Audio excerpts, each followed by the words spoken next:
Vous êtes sur la RTNC, mesdames et messieurs, bonsoir. À la une de ce 20h, lancement de l'évacuation vers Kinshasa.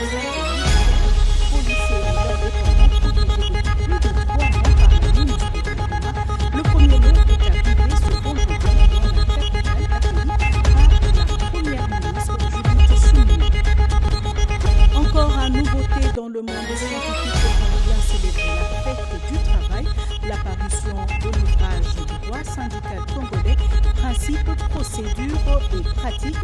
Ce livre de 650 pages met en exergue les mécanismes juridiques de prévention et de résolution des conflits entre l'employeur et les travailleurs. Mesdames et messieurs, merci de suivre ce journal. Des militaires, policiers et membres de leur famille évacués en provenance de Goma au Nord Kivu sont arrivés à Kinshasa. Ce premier lot a été accueilli par la première ministre Judith Suminwa, accompagnée du vice-premier ministre, ministre de la Défense Guy Mwadianvita et le chef d'état-major Jules Banza. Reportage Sandra Nyangi, Jérès Tofunje. Le premier groupe de militaires qui était sous la protection de la MONUSCO dans leur base à Goma, dans le Nord Kivu, pendant 3 mois, est arrivé à Kinshasa. Ces vaillants soldats ont été accueillis à l'aéroport international de Njili par la première ministre Judith Suminwa Tuluka, accompagnée du vice-premier ministre, ministre de la Défense nationale et des anciens combattants, maître Guy Kabombo Mwadianvita, ainsi que du chef d'état-major général Jules Banza. Prenant la parole, la chef de l'exécutif national a salué l'implication du comité international de la Croix-Rouge qui s'est porté volontaire dans l'évacuation des militaires en provenance des zones en proie à l'insécurité dans la partie orientale du pays. Judith Suminwa, qui les a également félicités pour avoir résisté face aux hostilités, les a rassurés du soutien tous azimuts du gouvernement central pour assurer leur prise en charge complète. De son côté, le vice-premier ministre, ministre de la Défense nationale et des anciens combattants a donné des instructions claires et nettes pour que tout se passe dans les normes requises. Ces éléments des FARDC désarmés ont bénéficié de la protection de la MONUSCO à la suite des combats entre les terroristes de l'AFC M23 et les forces loyalistes. Arrivés à Kinshasa, ces vaillants combattants ont été identifiés par l'équipe de CICR à bord de l'avion. Après repas et échanges, ils seront par la suite conduits par avion à Kitona, dans la province du Congo central, lieu de leur hébergement. Il sied de noter que cette opération a été initiée depuis le début du mois de mars 2025. La prorogation de l'état de siège en Ituri et dans le Nord Kivu, une fois de plus autorisée par le Sénat, la plénière de ce vendredi a également validé les pouvoirs des 8 sénateurs récemment élus dans les provinces du Kwilu et de la Mongala. Janine Kalenga, Julien Piana.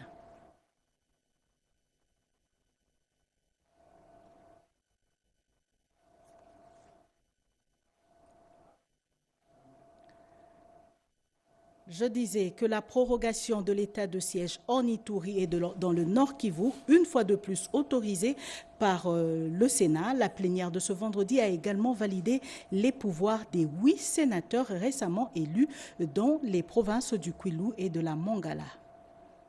Sous la direction de l'honorable Jean-Michel Sama-Lukonde Kyenge, son président, la Chambre haute du Parlement a consacré sa séance plénière de ce vendredi 2 mai 2025 à la validation du pouvoir de 8 sénateurs récemment élus de province du Kwilu et de la Mongala, ainsi qu'à la validation du pouvoir du suppléant de l'honorable sénateur Adolphe Alumanu Mulenda, appelé à d'autres fonctions. La plénière de ce jour s'est également penchée sur le projet de loi portant prorogation de l'état des sièges sur une partie du territoire de la République démocratique du Congo, à savoir le Nord Kivu et l'Ituri. À propos de la validation du pouvoir des 8 élus sénateurs et du suppléant de l'honorable Alumanu, la commission PAJ a été désignée pour procéder à l'étude préalable des dossiers des concernés. L'économie du projet de loi portant prorogation de l'état des sièges sur une partie du territoire national a été donnée à l'Assemblée plénière du Sénat par le ministre d'État, ministre de la Justice et garde des Sceaux, Constant Mutamba. Par ailleurs, outre les rapports de sa mission effectuée à Rabat au Maroc pour prendre part à la 3e session du Forum international des Sénats Shura et Conseil équivalent d'Afrique et du monde arabe, Le speaker de la Chambre haute du Parlement a informé les honorables sénatrices et sénateurs que leur Chambre a reçu 2 réquisitoires provenant du parquet général près la Cour de cassation et de l'auditorat général, dont le premier réquisitoire, réceptionné par le cabinet du président le 28 avril 2025, le procureur général près la Cour de cassation a adressé au Sénat un réquisitoire aux fins d'obtenir l'autorisation de l'instruction contre les sénateurs Linguepo Michel. Dans le deuxième réquisitoire, l'auditeur général près la Cour militaire a adressé le 30 avril un réquisitoire réceptionné le même jour par le cabinet du président du Sénat, lequel réquisitoire tendant à obtenir la levée des immunités et l'autorisation de poursuite contre les sénateurs à vie Joseph Kabila Kabange. Le président de la Chambre des sages, Jean-Michel Sama Lukonde, a annoncé que ces 2 réquisitoires seront traités conformément à la Constitution de la République et au règlement intérieur du Sénat. Le Congolais, l'ouvrage parle des principes, procédures et pratiques, écrit par Maître José Kadima. Le livre est préfacé par le 2e vice-président du Sénat, Modeste Bahati Lukwebo, et le ministre de la Justice l'a porté sur fond baptismaux. C'était hier à l'occasion de la fête du travail. Nancy Odia, Chimendondo. C'est un nouveau-né dans le monde littéraire et aussi une première, un ouvrage qui aborde la question du droit syndical congolais. Son auteur, Maître José Kadima, est dans son élément pour avoir exercé comme délégué syndical. L'intérêt de cet ouvrage de 650 pages, c'est entre autres réglementer le dialogue social entre employeurs et travailleurs, encourager les négociations collectives. La quête de relations professionnelles apaisées ou du dialogue social contraste avec les silences du législateur pour porter les faits syndicaux et ses pratiques dans un instrument juridique national de portée supérieure aux conventions collectives d'entreprise. L'ouvrage « Droit syndical congolais, principes, procédures, pratiques » porte la préface du professeur docteur Bahati Lukwebo. Ce dernier, pour avoir été à la tête du ministère du Travail. Lorsque vous parcourez le livre de 650 pages, vous remarquerez qu'il y a mis tout son temps et tout son savoir. Moment clé de la cérémonie, le baptême du livre par le ministre d'État, ministre de la Justice, Maître Constant Mutamba, entouré d'éminents hommes des sciences et du président de l'intersyndicale nationale du Congo. À son auteur. Le livre est également remis au ministre du Travail et Emploi, Ephraim Akwakwa. Ce 1er mai, fête du travail, servira de guide pour encourager les négociations et humaniser le contrat de travail.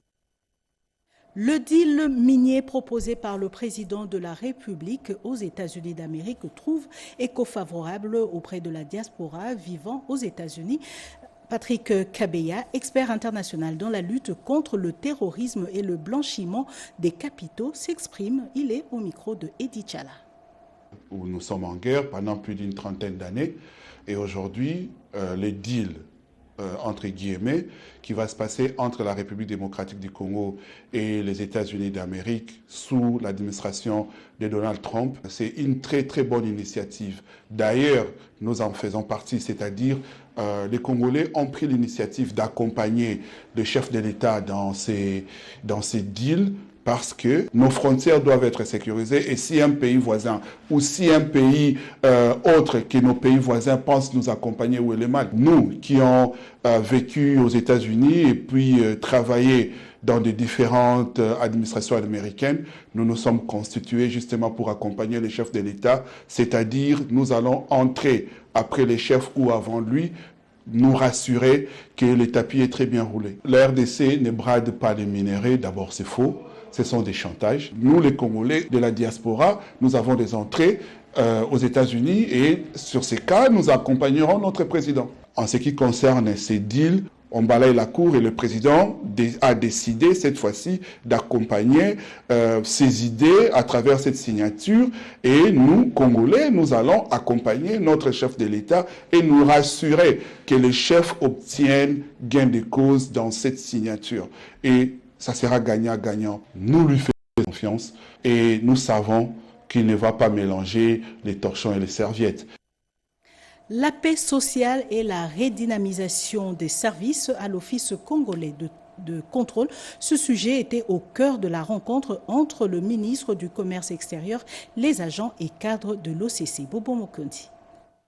Désormais, tous les agents et cadres de l'Office congolais de contrôle doivent signer un contrat de performance et la cotation dans les critères d'octroi des grades, outre l'ancienneté, mais aussi la digitalisation de l'OCC pour une grande mobilisation des recettes, l'octroi des gratifications et des primes aux performants seront mises en contribution. Ces nouvelles mesures pour redresser l'OCC, qui est un outil technique et scientifique du gouvernement pour contrôler la qualité et la conformité de tout ce qui sort et entre en République démocratique du Congo, ont été annoncées ce vendredi à Kinshasa par le ministre du Commerce extérieur, Julien Paluku, au cours de la célébration des grades dits cinquantenaires et échanges avec les agents et cadres très contents et qui lui ont jeté des fleurs pour son management payant. Le ministre du Commerce extérieur a invité les conseils d'administration, la direction générale et les agents et cadres à l'innovation pour faire rayonner cet établissement public. Nous avons insisté qu'au-delà de l'attribution des grades, il va se poser des défis. On doit payer ces grades. Ça demande beaucoup de moyens. Nous avons annoncé quelques décisions pour nous permettre de mobiliser suffisamment de ressources. Dans leur discours, le président du conseil d'administration, le directeur général Etienne Chimanga et le président de la délégation syndicale nationale ont remercié le président de la République Félix-Antoine Tshisekedi Tshilombo, le premier ministre Judith Suminwa et le ministre Julien Paluku Kahongya pour la régularisation de grades qui vient cimenter une paix sociale à l'OCC. De l'informel au formel, le pas vient d'être franchi. Les femmes entrepreneurs évoluant dans le secteur de la restauration ont accompli le processus de formalisation de leur entreprise, processus facilité par l'Agence nationale pour la promotion des investissements. Yvette Makoutima et Cédric Kenina ont signé ce reportage. Elle porte 43% du poids économique du pays et elle constitue les leviers du secteur informel. Les femmes éprouvent d'énormes difficultés pour accéder au financement. Celles évoluant dans le secteur de la restauration, appelé communément Malewa, pourront désormais obtenir des documents nécessaires pour la création d'une entreprise auprès du guichet unique des créations d'entreprises, facilitant ainsi leur inclusion financière. Une étape franchie grâce aux efforts conjugués par l'Agence nationale pour la promotion des investissements ANAPI à travers sa directrice générale Rachel Punguluamba et les partenaires institutionnels et privés. Aujourd'hui, nous célébrons justement la formalisation des activités de ces mamans qui quittent le secteur informel pour intégrer l'économie formelle. Et ça ne peut que présenter des avantages, que ce soit pour elles-mêmes comme pour l'État et donc toute l'économie. Au cours de cette matinée de sensibilisation, des documents de formalisation des entreprises ont été remis à ces femmes tenancières des restaurants populaires et pour renforcer leur capacité entrepreneuriale, l'ASBEL, Action pour le développement durable, a contacté l'ANAPI pour obtenir son accompagnement en vue de la formalisation des activités de ces femmes. La convention collective, ce document de travail permet de pérenniser la paix sociale au sein d'une entreprise. Ce vendredi, le directeur général du Fonds minier pour les générations futures et le président de la délégation syndicale ont signé une convention collective. Témoin de l'événement, Gaëtan Magalano. Une convention collective signée entre le président de la délégation syndicale et l'employeur en présence du directeur de cabinet du ministre en charge de mines. Dans son discours devant agents et cadres du Fonds minier pour les générations futures, Biringamine Bachaloume Faustin, directeur général, a remercié le conseil d'administration qui a pris la production de ces documents parmi les priorités des outils à donner à cette entreprise, avant de remercier le permanent syndicaux qui ont donné le meilleur d'eux, même pour l'élaboration de ces documents cruciaux. Cet outil, avant qu'il ne soit signé, certaines de ces dispositions sont déjà d'application. C'est ici l'occasion d'exhorter les cadres et agents de FOMIN pour la protection de leur carrière ainsi que de leur patrimoine. Une journée mémorable, estime Patrick Alongi Badibanga, président de la délégation syndicale. Après plus de 8 mois Nous voici, on a atterri et aujourd'hui nous avons notre convention collective et il y a quoi vraiment d'en être fiers et surtout de remercier ici tous ceux qui ont participé à ces travaux. C'est ici l'occasion pour la directrice de l'administration ressources humaines de remercier le directeur général pour sa disponibilité et sa ferme volonté. Une photo de famille avec le représentant du ministre de tutelle, le président du conseil d'administration, a clôturé cette cérémonie.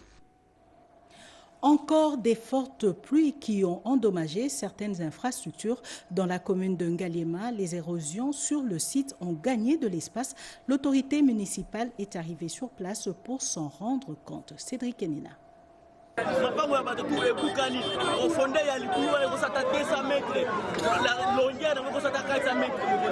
Une maison complètement éventrée, des routes coupées, il faut s'activer pour éviter le pire. La dernière pluie dans la capitale, en si peu de temps, a commis des dégâts considérables. La commune de Ngaliema, un peu perchée grâce à sa hauteur, a été touchée. L'autorité municipale, après constat et après avoir tenu également une réunion communale de sécurité, fait le bilan.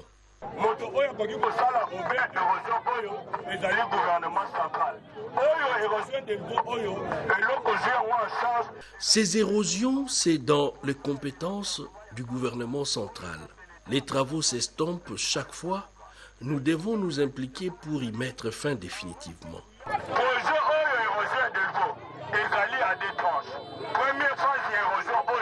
La première phase, c'est d'abord la stabilisation. Et la deuxième, l'on doit construire des digues.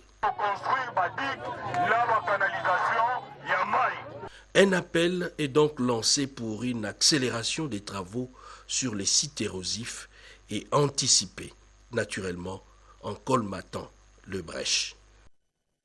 Les taxis motos de plus en plus utilisés par la population quinoise pour contourner les embouteillages dans la capitale. Avec l'utilisation de ce moyen de transport, les usagers dépensent le double, voire même le triple du budget prévu pour la journée.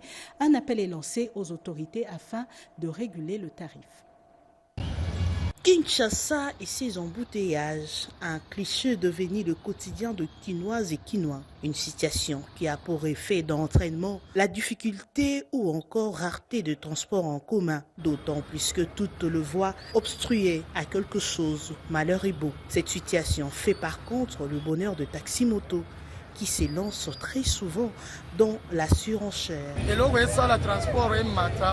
Ce qui fait grimper les prix, ce sont les nids de poules sur les routes. Cela provoque des embouteillages. Ces phénomènes dépassent l'entendement d'une habitante de la capitale qui invite les autorités à agir. Les trajets qui coûtaient autrefois 500 francs, nous payons aujourd'hui 1000 francs ou 5 fois plus. Ainsi, nous invitons les autorités à nous aider. Pour les conducteurs de taxi-moto, cette hausse est la conséquence de l'impraticabilité de certaines routes et autres tracasseries routières. Faut rétorquer un agent de contrôle de la circulation routière. Ce que font nos frères des taxis-motos n'est pas bon. Lorsque les autorités envoient les agents pour contrôler la hausse des prix de transport, ils crient à la tracasserie. Hier, un de nos collègues a dû payer 7000 francs congolais à bord d'un taxi-moto à la SANEF jusqu'à quitter mon magasin.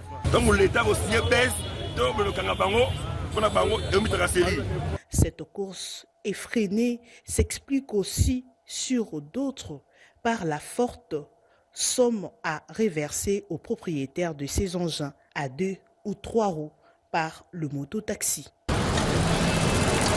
Rien ne semble briser l'élan du processus. Pas une école sans bancs en RDC. Le service national a procédé à la remise de 300 bancs pupitres à l'Institut technique Magango. Cédric Enina, Tony Djouma. Le choix des écoles est fait selon les besoins en bancs pupitres. Et cela dans la plus grande transparence. L'Institut technique Magango, dans la commune de Mongafula, vient de voir son déficit en bancs effacé. Les services nationaux et ses bâtisseurs viennent d'octroyer à cet établissement scolaire 300 bancs pupitres. Grande est notre joie de vivre en cette journée la cérémonie inoubliable de remise des bancs à notre chère institution.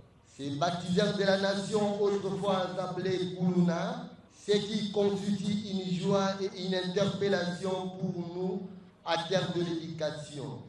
Les commandants du service national, le lieutenant général Jean-Pierre Kassongo-Kabouik, a appelé les bénéficiaires à en faire bon usage.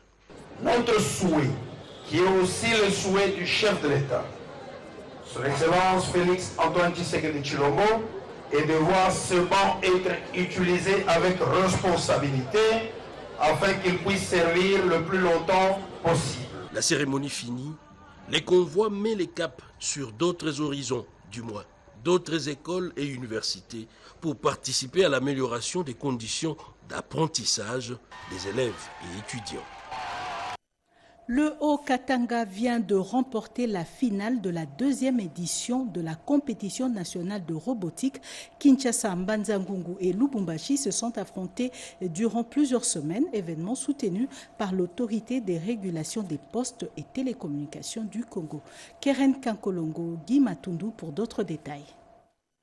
Pour cette 2e édition de la compétition de robotique, 3 villes de la RDC étaient simultanément réunies pour ce concours. Kinshasa, Mbanza-Ngungu et Lubumbashi. C'est finalement les enfants du chef-lieu du Haut-Katanga qui l'ont emporté. Ce concours a été rendu possible grâce à plusieurs partenaires, notamment l'autorité des régulations des postes et des télécommunications du Congo, l'ARPTC. Son président, M. Christian Katende, a honoré de sa présence cette cérémonie. Nous travaillerons à définir et à offrir les voies nécessaires pour assurer une véritable capitalisation de ce potentiel créatif en vue de hisser la République démocratique du Congo parmi les nations capables de mettre à profit l'inventivité comme levier de compétitivité nationale. À travers cette compétition, c'est toute une dynamique nationale qui s'illustre, celle d'une jeunesse déterminée à écrire son avenir dans le numérique et les technologies avancées. Un engagement qui témoigne que face aux enjeux du XXIe siècle, les talents congolais ont toute leur place. Du lycée Liziba auront la chance de pouvoir représenter la RDC à la compétition internationale qui se passera début mai en Afrique du Sud. Nous remercions tous les partenaires qui ont permis à ce qu'aujourd'hui se fasse. Une aventure prometteuse qui renforce la vision d'un Congo innovant et ambitieux.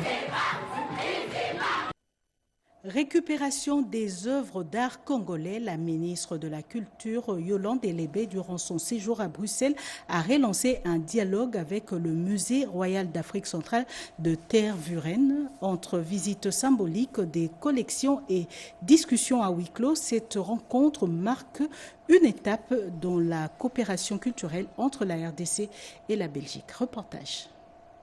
Une séance de travail s'est tenue à Bruxelles entre la ministre de la Culture, Arts et Patrimoine de la République démocratique du Congo, Yolande Elébé Mandembo, l'honorable Dorothée Madia, présidente de la commission socio-culturelle de l'Assemblée nationale, et le directeur de l'Africa Museum, connu sous le nom de musée de Tervuren. La rencontre a débuté par une visite des collections du musée, au cours de laquelle la délégation congolaise a pu observer plusieurs œuvres et objets issus du patrimoine congolais. Cette visite a permis de s'informer sur l'état de conservation et les conditions d'exposition des pièces concernées.